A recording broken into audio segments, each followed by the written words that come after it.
наблюдали, вы получали доклады соответствующих руководителей министерств и ведомств и правительства. Вот, поехав сюда на место, увидев все своими глазами, насколько эта ситуация действительно сложна?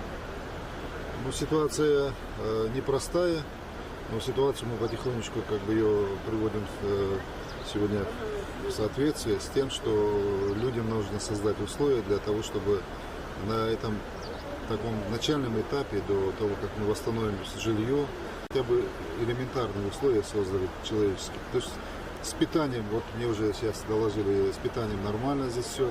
И у нас люди не жили в палатках.